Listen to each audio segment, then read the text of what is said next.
He's been waiting to entertain you Here on your radio. Curtains going up on yours truly, Rockin' Ron Sedaille.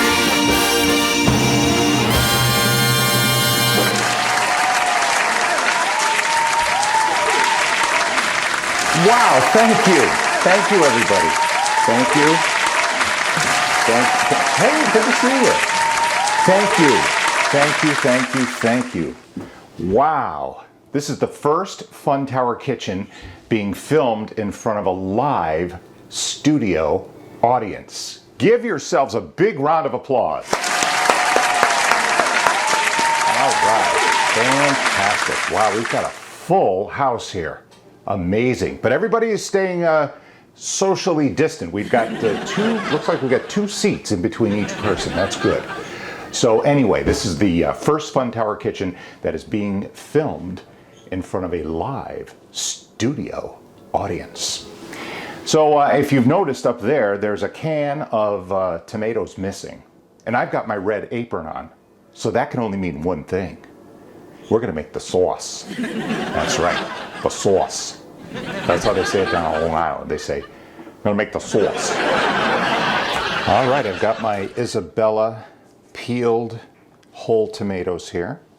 And look what I picked up at the local butcher shop in Rocky Hill. I've got a nice bag of chuck stew beef. And what I'm gonna do with this is I'm gonna sear it, and then we're gonna throw it in the sauce, and we're gonna let it slow cook in the sauce for hours, so that when you pull this meat out, it's going to be so tender.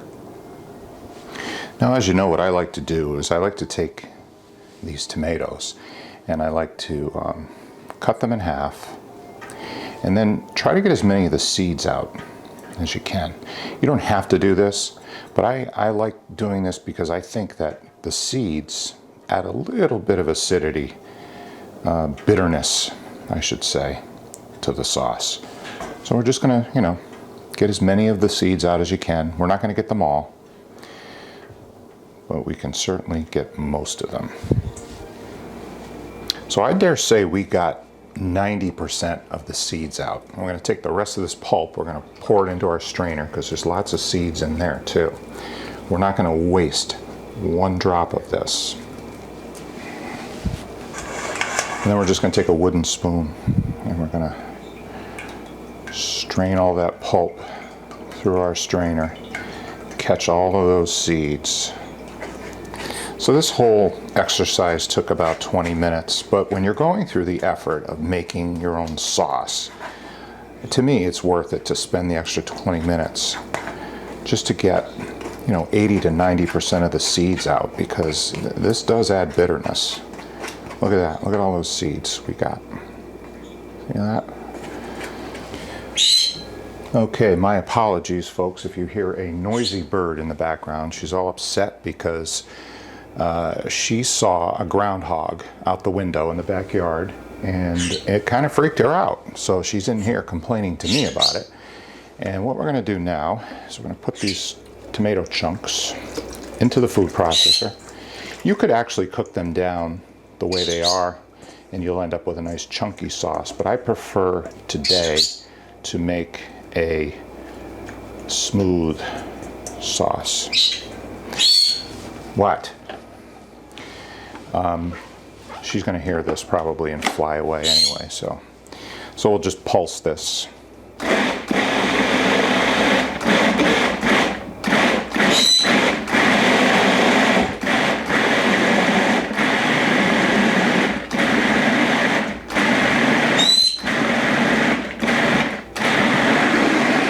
Let it run for a minute.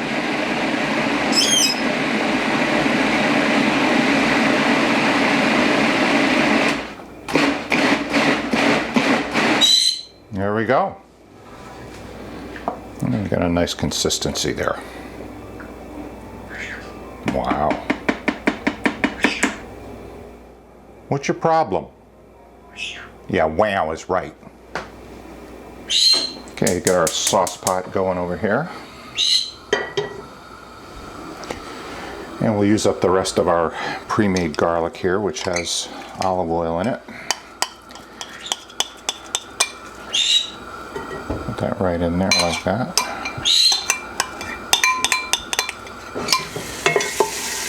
So once we get that melted, we'll put some spices in there. Okay. No need to let that garlic turn because it's going to be cooking for a long time in the tomatoes. So let's put in some red pepper flakes, some oregano, and some basil, and a splash of water.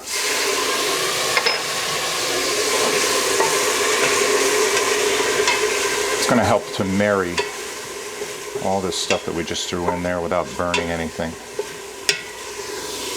Oh, it smells good. Hear that? There's a lot of water in there too, but that's going to cook out because we're going to let this thing simmer on low for 4 to 5 hours. And our tomatoes.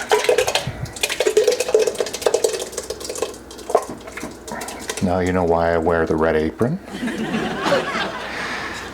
Now I just want this to heat up on the front burner here, which is the high-speed burner. We're going to let it heat up and start to slow boil, and then we'll move it to the back burner and turn it down. And then we're going to head out to the gas grill, and I'm going to show you what we're going to do out there in just a minute. Okay, now we're going to tend to our stew beef. Isn't that nice? Look at that. Now we're going to add a little salt, a little pepper, and then olive oil. And we'll let that sit for a few minutes. Salt and pepper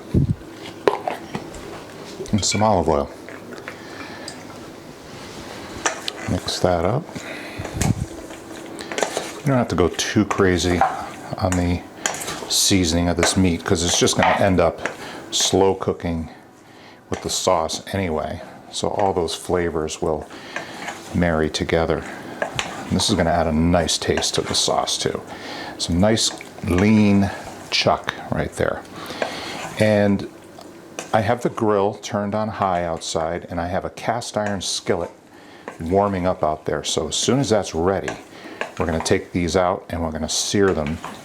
No need to cook them all the way through. We're just going to sear them on the outside, get them nice and browned, and then we'll throw them in the sauce. Our sauce is warmed through completely and it's starting to boil. So we're going to take it off the power burner, put it on the back burner, and start that low and slow process. The consistency of the sauce looks really good. It's not, there's no water separation going on there, so I think we're going to end up with a really nice, rich sauce. We're not going to need to put any tomato paste in here or anything. Look at that. Let's just move this over to the back burner.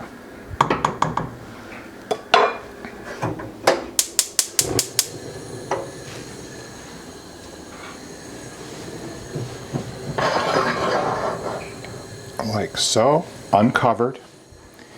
And we're going to back that flame down quite a bit. And just let that go. Now we're going to head on out to the grill. I wish I had the camera going just a second ago. You're not going to believe this, but the groundhog came running across the lawn. And literally, I thought he was running up to me. I'm thinking to myself, wow, is that little guy a rabbit or what? But he was running up to me because he wanted to get under the deck because that's where he lives. And he's the little guy that Poppy freaks out over. So I'm going to open the grill now. Got my cast iron skillet there, my nicely seasoned cast iron skillet. And we're going to take this meat and we're just going to put it right in there like this. And we'll sear it on all sides. Let it sit in there like that. Close the lid for a minute.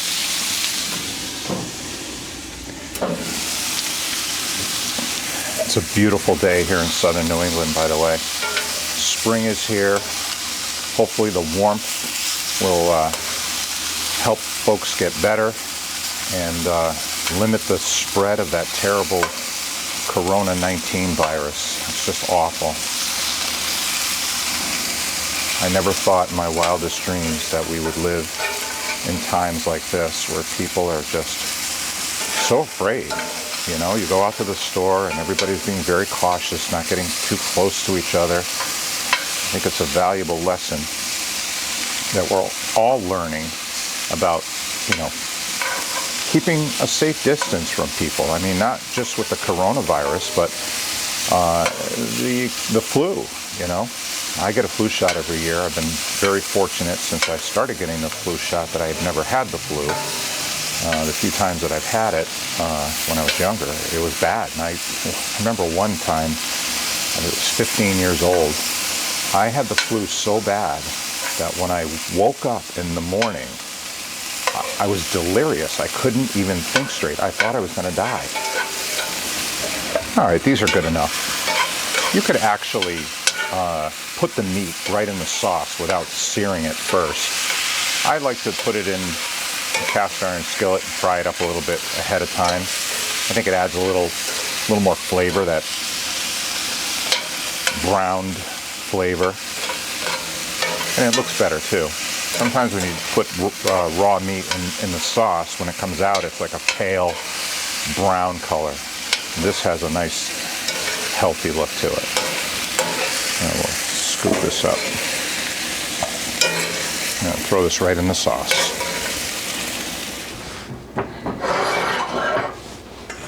Okay, just going to dump this meat right in the sauce. All that juice, everything right in there. Stir it around a bit.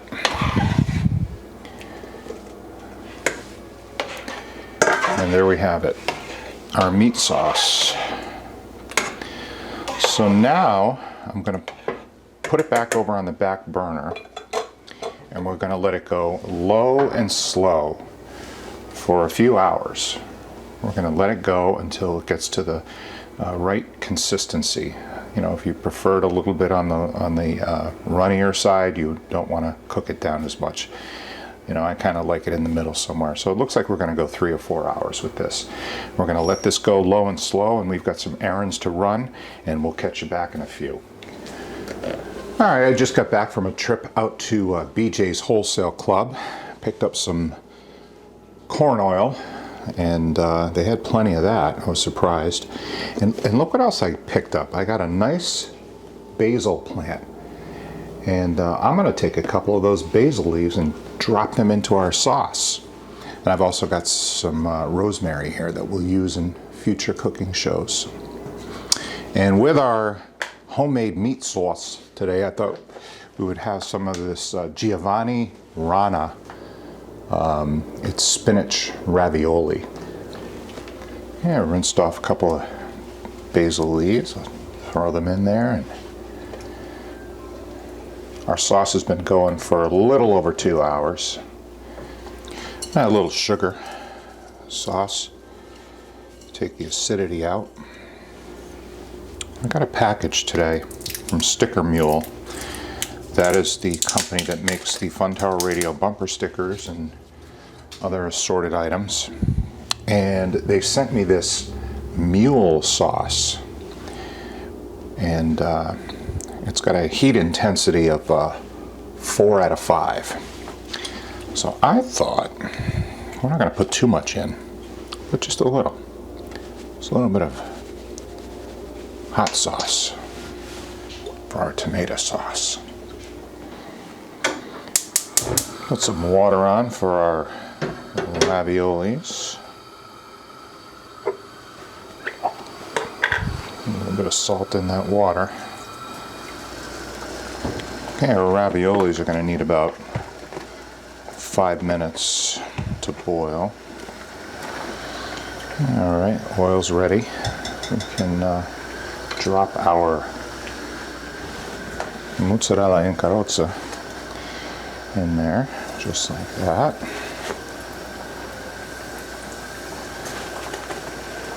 you can catch one of my other videos on how I make these.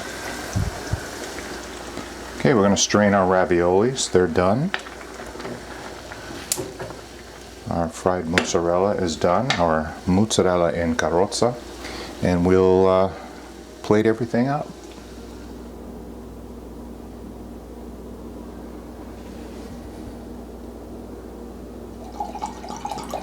Ernie Wesselman hollered at me because I didn't pour your wine first.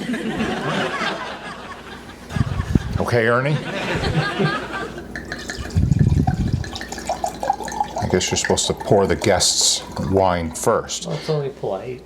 But I thought the host is supposed to taste the wine first, in case it's bad, you know? You don't want your guests being carried on a stretcher, right? So I've got homemade meat sauce here. That's how they say it down on Long Island. They say meat sauce. And this is chuck stew beef.